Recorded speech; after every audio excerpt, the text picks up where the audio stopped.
Dios te bendiga grandemente en esta maravillosa y preciosa mañana, que su luz resplandezca sobre tu vida y que su gracia te sea favorable, que sus manos se extiendan para ayudarte y Él te proteja, te ayude, te cuide y te guarde. Estamos en el Evangelio según San Lucas, en el capítulo 2. Vamos a leer a partir del versículo 8. La palabra de Dios dice así: habían pastores en la misma región que velaban y guardaban las vigilias de la noche sobre sus ganados.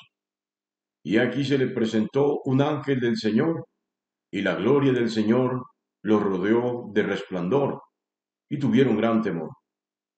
Pero el ángel les dijo: no temáis, porque he aquí os doy nuevas de gran gozo, que será para todo el pueblo, que os ha nacido hoy en la ciudad de David un Salvador, que es Cristo el Señor. Esto os servirá de señal: hallaréis al niño envuelto en pañales, acostado en un pesebre. Y repentinamente apareció con el ángel una multitud de las huestes celestiales que alababan a Dios y decían: gloria a Dios en las alturas y en la tierra paz, buena voluntad para con los hombres. Sucedió que cuando los ángeles se fueron de ellos al cielo, los pastores dijeron unos a otros: pasemos pues hasta Belén y veamos esto que ha sucedido y que el Señor nos ha manifestado.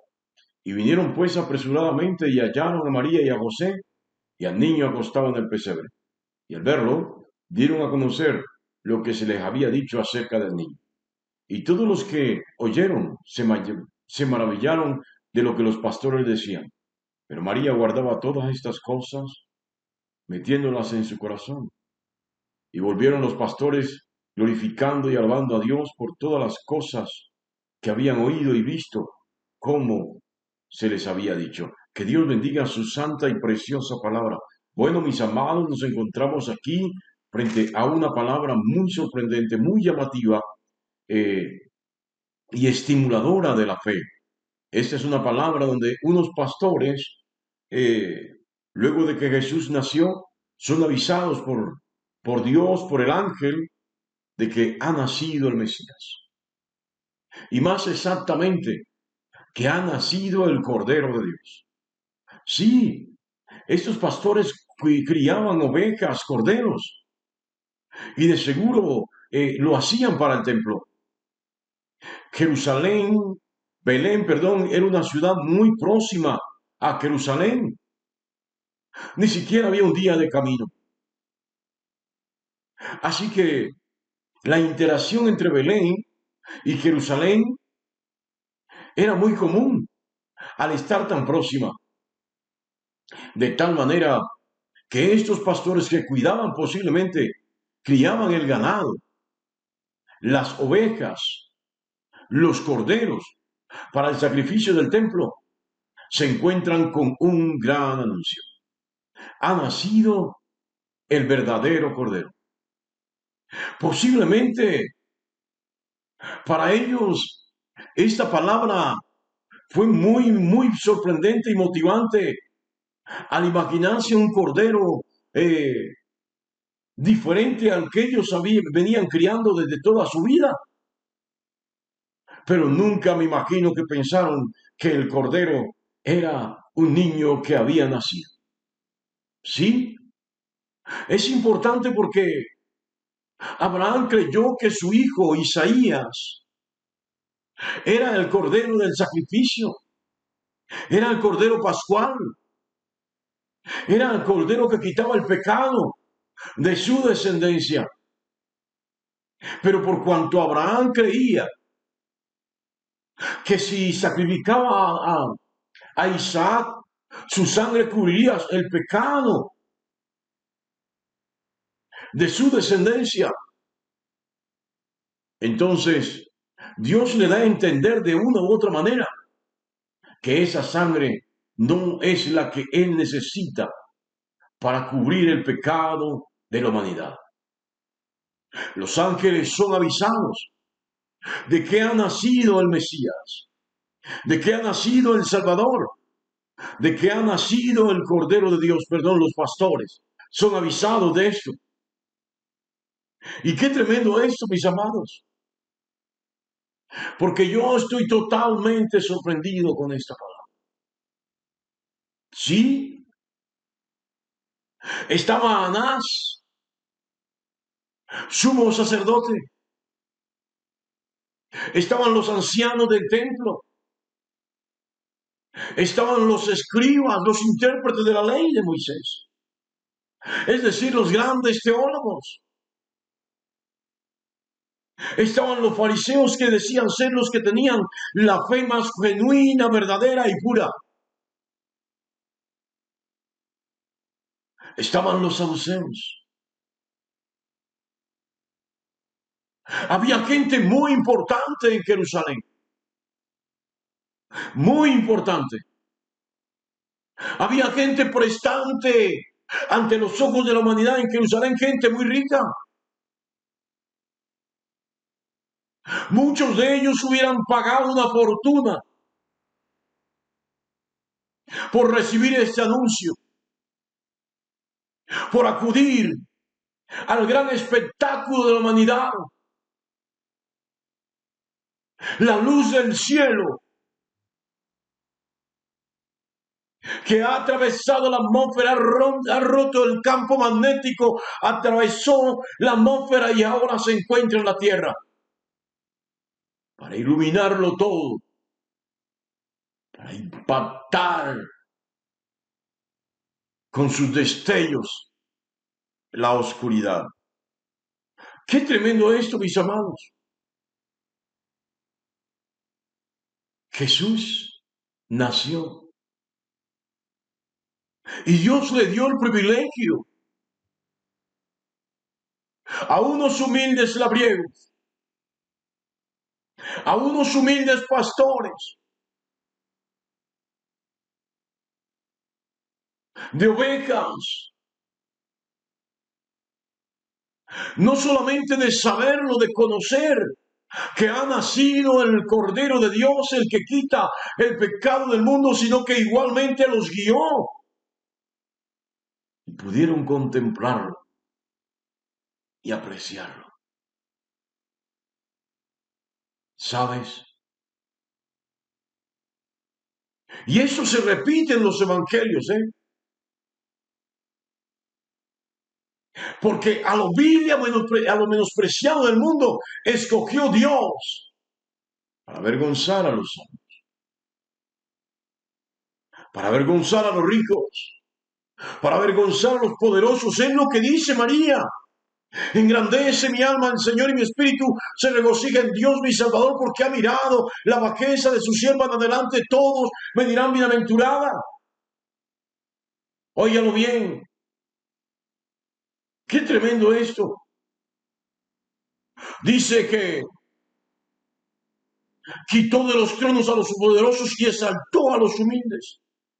Eso lo dice María. Y Jesús, cuando empieza su ministerio, llama a uno que era más malo y perverso que Barrabás, para que caminaran con él un tal Judas Iscariote.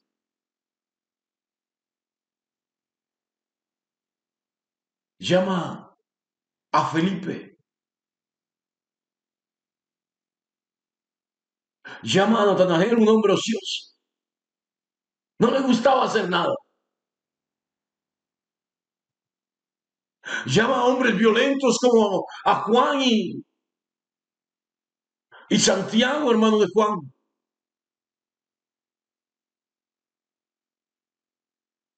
Llama a un hombre torpe, brusco, rudimentario, como Pedro. ¿Sabes? Durante muchos años, en la década de los 70, de los 80, aún de los 90, se concebía que el Evangelio era para los ignorantes, que el Evangelio era para los brutos. Quienes hacían o etiquetaban esto así, no se estaban dando cuenta que estaban rechazando el don de Dios en sus vidas. Y al mismo tiempo estaban resaltando el privilegio del Señor, de que gente humilde y sencilla estaba y está caminando con Dios. Sabes, a Dios no le importa cuánto tengas, cuántos privilegios tengas en el mundo, cuántos títulos académicos tengas. A Dios lo que le importa realmente es la disposición que tengas para escuchar su voz y hacer su voluntad. A Dios lo que le importa es el hombre y la mujer sencilla, humilde. Esa gente que humildemente se la rebusca a diario,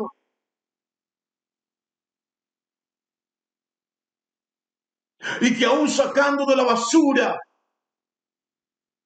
lo que otros desechan, antes de llevar eso a la boca, le dan gracias a Dios. Reconocen que la misericordia de Dios les permite comer. Y es allí donde Dios empieza a cambiar la historia de las personas, la historia de las familias. Es allí donde los invita a los más grandes eventos, a los más grandes espectáculos. Yo no sé si en esta mañana está entendiendo usted esto, pero hay aquí una palabra que me dice que Dios se revela, no a los orgullosos, no a los prepotentes, no a la gente vanidosa, no al que cree que está por encima de los demás.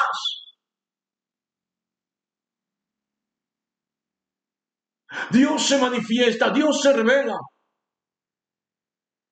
a hombres y mujeres sencillas que anhelan, que claman por la misericordia, por la bondad,